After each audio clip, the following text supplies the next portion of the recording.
రాష్ట్ర వ్యాప్తంగా చలి తీవ్రత పెరిగింది. రోజు రోజుకు ఉష్ణోగ్రతలు పడిపోతున్నాయి. రాత్రి టైంలో ఇగంతో పబ్లిక్ ఇబ్బంది పడుతున్నారు. ఇక రానున్న రోజుల్లో చలి తీవ్రత ఇంకింత పెరిగే అవకాశం ఉందని అంటున్నారు వెదర్ ఆఫీసర్స్. ఇక హైదరాబాద్ సహా ఆదిలాబాద్, ములుగు ఏజెన్సీ ప్రాంతాల్లో చలి ఎక్కువగా ఉంది. చలి నుంచి బయటపడేందుకు మంటలు వేసుకుంటున్నారు. ఇక సిటీ శివారు ప్రాంతాల్లో పొగమంచు పడుతుంది. మార్నింగ్ టైంలో పనులకు వెళ్లే కూలీలు, ఆఫీస్కి వెళ్లే ఇతర పనులకు వెళ్లే వాహనదారులు ఇబ్బంది పడుతున్నారు. పిల్లలు, వృద్ధులు చలితో జాగ్రత్తగా ఉండాలని అంటున్నారు డాక్టర్స్.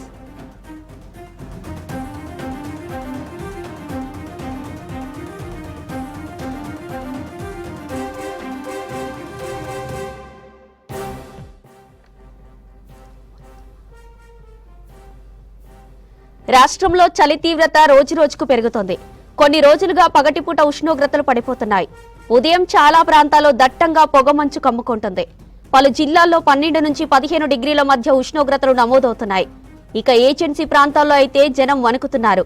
పొగమంచు కారణంగా రోడ్డు ప్రమాదాలు కూడా జరుగుతున్నాయి. సిటీలో చలి తీవ్రతకు సంబంధించి మరిన్ని వివరాలు కల్పన అందిస్తారు.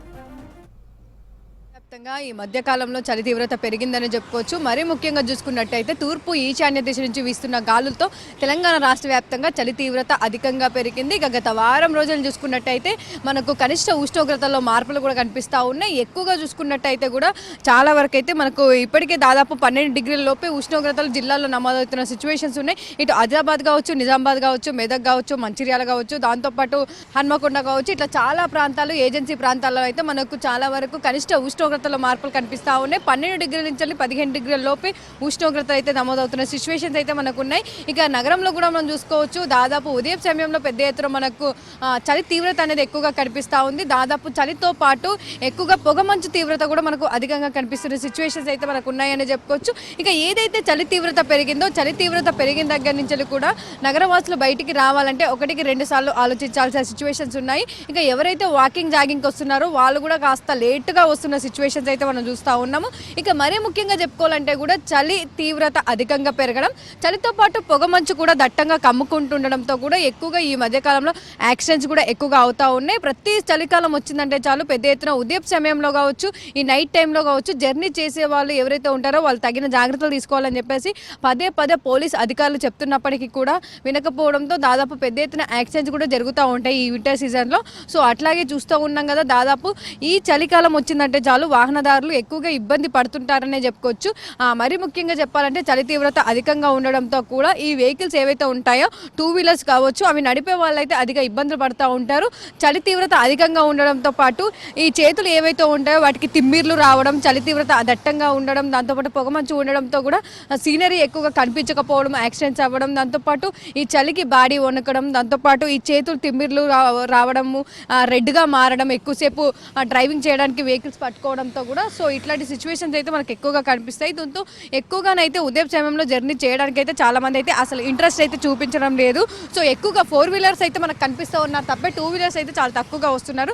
ఎవరైతే మార్నింగ్ షిఫ్ట్స్ ఉన్నారో, ఉదయం సమయంలో ఏవైతే ఎమర్జెన్సీ పనులు ఉన్నాయో వాళ్ళు మాత్రమే ఎక్కువగా కనిపిస్తూ ఉన్నారు. ఇక ఏదైతే ముందు నుంచి ఇటు పోలీస్ అధికారులు కావచ్చు చెప్తూ ఉన్నారో, మార్నింగ్ సమయంలో జర్నీ చేసే వాళ్ళు తగిన జాగ్రత్తలు తీసుకోవాలని చెప్పేసి సో ఇప్పటికైతే తగిన జాగ్రత్తలు తీసుకోవాలైతే చెప్తా ఉన్నారు.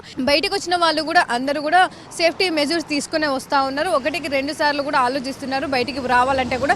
ఎందుకంటే ఈ మధ్య కాలంలో చలి తీవ్రత చూసుకున్నట్టయితే దాదాపు అధికంగా పెరుగుతూ ఉంది. ఇక సిటీ లో చూసుకున్నట్టయితే సిటీ అవుట్స్కట్స్లో ఎక్కువగా ఉందనే చెప్పుకోవచ్చు. మరీ ముఖ్యంగా చూసుకున్నట్టయితే ఇటు పటాన్ చెరువు కావచ్చు, హయత్ నగర్ కావచ్చు, శంషాబాద్ కావచ్చు, సో ఈ ఏరియాలలో చూసుకున్నట్టయితే మనకు 15 డిగ్రీల నుంచి 18 డిగ్రీల లోపే కనిష్ట ఉష్ణోగ్రతలు అయితే నమోదవుతూ ఉన్నాయి. సో ఇట్లాంటి సిచ్యువేషన్లోనైతే బయటికి రావాలంటే కూడా చూసుకొని రావాలని చెప్పేసి ఇటు డాక్టర్లు కూడా సూచిస్తూ ఉన్నారు. ఇటు వృద్ధులు కావచ్చు, చిన్నపిల్లలు కావచ్చు, వాళ్ళైతే తగిన జాగ్రత్త తీసుకోవాలని చెప్పేసి ఇప్పటికే చెప్తూ ఉన్న సిచ్యువేషన్స్ అయితే చూస్తూ ఉన్నాము. సో ఏదైతే చలి తీవ్రత కొనసాగుతుందో వచ్చే వారం రోజుల పాటు చలి తీవ్రత దట్టంగా ఉండనేసి ఇప్పటికే అధికారులు కూడా చెప్తా ఉన్నారు. ఇక చలితో పాటు మరీ ముఖ్యంగా మనం చెప్పుకోవాలంటే కూడా పొగమంచు తీవ్రత మనకు ఈ మధ్య కాలంలో అధికంగా ఉంది. సో మొత్తంగా చూసుకున్నట్టయితే ఈ మధ్య కాలంలో చలి తీవ్రత పెరిగిందని చెప్పుకోవచ్చు. చలి తీవ్రత కారణంగా ఇటు ఉదయం ఎవరైతే ఉన్నారో జాగింగ్ కావచ్చు, వాకింగ్ చేసే వాళ్ళు లేటుగా వస్తుండడంతో పాటు వాహనదారులు అయితే చాలా వరకు ఇబ్బందులు పడుతున్నారని చెప్పుకోవచ్చు. మార్నింగ్ షిఫ్ట్ ఉన్న వాళ్ళు కావచ్చు, నైట్ షిఫ్ట్ అయిపోయి ఇంటికి వెళ్తున్న వాళ్ళు కావచ్చు, ఎమర్జెన్సీ వర్క్స్ మీద ఎవరైతే వస్తున్న వాళ్ళు కావచ్చు, వాళ్ళైతే చాలా వరకు ఇబ్బంది పడుతూ ఉన్నారు. చూస్తూ ఉన్నాగా చాలా వరకు అయితే మనకు రోడ్లు అయితే ఖాళీగా కనిపిస్తూ ఉన్నాయి. సో చలి తీవ్రత అధికంగా ఉండడంతో కూడా రావడానికి అయితే 1-2 సార్లు ఆలోచిస్తున్నారని చెప్పుకోవచ్చు. కెమెరా పర్సన్ ప్రవీణ్తో కల్పన, V6 న్యూస్, హైదరాబాద్.